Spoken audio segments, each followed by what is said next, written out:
Executive Director of the Chamber. When the red sign comes up, please conclude or I will have to rudely interrupt you, and I don't want to have to do that. 10 seconds is what the yellow sign says. And now in deference to the incumbent, we'll let Byron Malott, nonpartisan candidate, do his opening remarks. Thank you so much for this opportunity. Pardon my voice, I've been on airplanes a lot, and the issue of pressure is somehow bothering me a bit. Governor Walker and I have served these past 4 years. The governor's administration inherited a $4 billion budget deficit. You here in the Kenai know the reason for that better than any other area of the state. The vagaries of oil have always been with us. During these 4 years, the governor has been able to work with the Alaska legislature, including Senator Meyer, to get the budget deficit reduced by some 70% to allow earnings of the Alaska Permanent, or revenue from the Alaska Permanent Fund to meet 70% of our deficit. The task going forward is to grow Alaska to solve all of the budget deficit. Thank you very much. And Lieutenant Governor, if you'd pass the microphone there to Kevin Meyer, we will ask Kevin to give us his opening statement. All right, thank you, and thank you, Kenai Chamber, for putting on this forum. And I think this is the first time we've actually had all the candidates, the independent, Democrat, and Republican candidates. So thank you for doing this. It's always fun to come down here. I think this is my 4th or 5th time I've been down here in the last month or two. There's a lot of things happening down in Kenai. Anyway, for you that don't know me, my name is Kevin Meyer, and I've lived in Alaska now almost 40 years. It was actually an oil company that brought me up here, and I am still with that oil company, Phillips Petroleum. Unfortunately, we don't have our LNG plant here anymore, but we still have a lot of activity up on the slope. So, and during this 40 years being and working in the private sector, I've also ran for office, and I've held a public elected office for 26 years, 8 years on the Anchorage Assembly, 8 years in the State House, and 10 years in the Senate, which I'm currently in the Senate now. So I think with the private sector experience as well as the elected public sector experience makes me a good candidate, the best candidate for Lieutenant Governor to oversee our election process and regulations. Thank you. Thank you, Kevin. If you hand the mic to Stephen Wright, who's also on the Republican ballot. Stephen, your opening statement, please. Yeah, thank you again for inviting me. I'm Stephen Wright, and a little bit about me. I was born on Elmendorf Air Force Base in the 1960s when my dad was serving in Vietnam. So he spent a lot of time traveling around the state working on weather radar. But I also served in the military for 22 years. And I've had an opportunity to work on budgets and to do a lot with an accounting degree that I earned while I was enlisted. So I spent 22 years in the military as an enlisted member. And I also had another opportunity to run for office a couple years ago. And I learned a lot because it was also a statewide campaign. And I think that it's something that I feel strongly about, that we need to have folks in office who are willing, who have integrity and are willing to do the right thing for the people of Alaska to provide the maximum benefit for the people of the state. Thank you.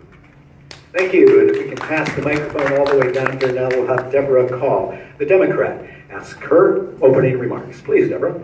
Good afternoon, and thank you to the Kenai Chamber of Commerce for hosting this. It's a pleasure to be here, and even though it was a rocky trip coming down with the construction, we made it, so that's awesome.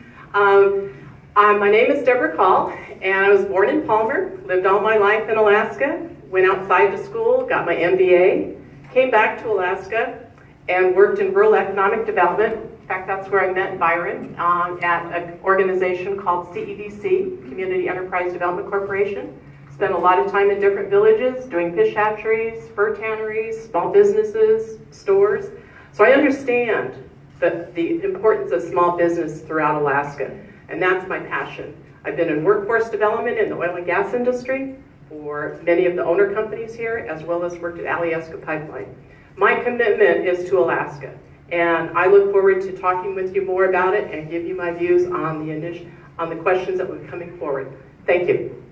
And that would bring us over to Edie Grunwald. Your 60-second statement, please. I'm Colonel Edie Grunwald, retired. I've spent the last 31 years serving our great state and nation, and I vow to spend the next 4 representing the people of Alaska, listening to you. And I got pulled into this through the justice system, the corrections system, and I want to make a difference. I originally came up to Alaska in 1985. My first choice assignment was Eielson Air Force Base, and I found a way to stay here. They opened up an Air National Guard unit with the 135 unit, and I got my commission. I was prior enlisted, 6.5 years, and I've been a director, a commander, I'm a leader. I've managed big businesses within the business, because as you know, in the military, there's businesses within the business. And so I've got the acumen, 2 master's degrees, one in military strategy, national strategy, and the other one in business. And I'm here to listen to the people and make a difference. Edie Grunwald, August 21st. Thank you very much, candidates. And now we'll move into the question and answers, and I will try to give each one of you the lead-in and change it up as we go. If I get confused, that's because I'm over 70 years old. But we will start with our first question, and it will be to Deborah Call. Deborah, what applicable experience do you bring to the job of Lieutenant Governor? I have years of executive experience in terms of working with certainly small businesses. I was the former director of Small Business Initiative at Washington State University after I got my MBA. Also worked in rural Alaska, as I've mentioned to you in my introduction. Worked with a variety of businesses throughout Alaska. And small business is the core of the national economy anyway. And to be able to do the core boots on the ground initiatives and fur tanneries, fish hatcheries, stores, that is the core of what Alaska is all about in terms of employment. My husband is also a veterinarian. We helped him establish his business in South Anchorage. He also did remote services out to Dutch Harbor. So every 6 weeks he was treating animals, particularly small animals, in rural Alaska as well. So most recently I was working with a nonprofit. We again had a business with it. Have a gift shop at the Alaska Native Heritage Center, and always managing inventory and getting the marketing out to the visitors. So business is the core of what I've done. Thank you. Thank you. And we'll make it easy. We'll go right over to Edie Grunewald. And Edie, what applicable experience do you bring to the job of Lieutenant Governor? Well, I bring tons of administrative experience and leadership experience from my positions in the military. I've managed and supervised national level programs, state level programs, and helped bring on some new mission sets with the Alaska Air National Guard and National Guard.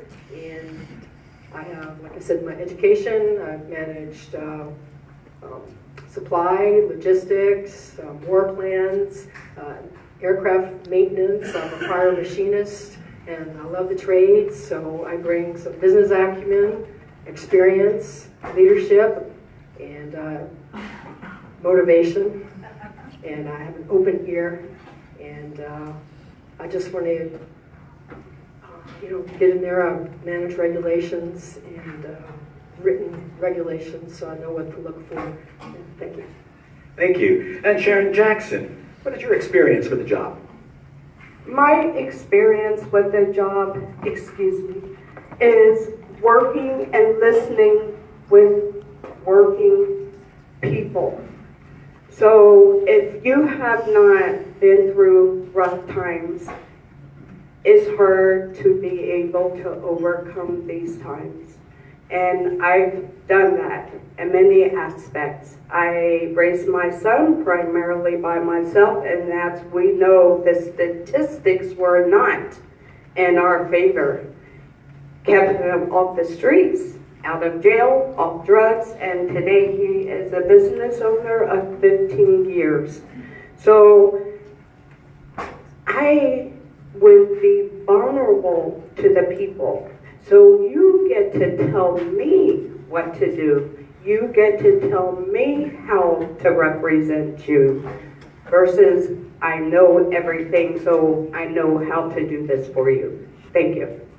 Thank you. And Byron Malott, any experience for this job?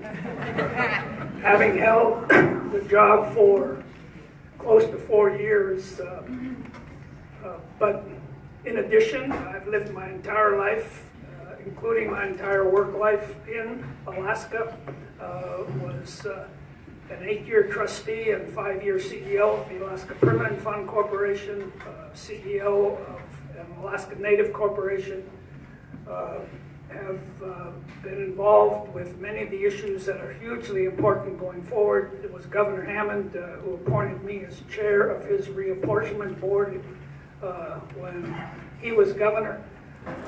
In addition, I've spent many years in the private sector, including 33 years as a board member of Alaska Air Group and served on the board of a number of banks.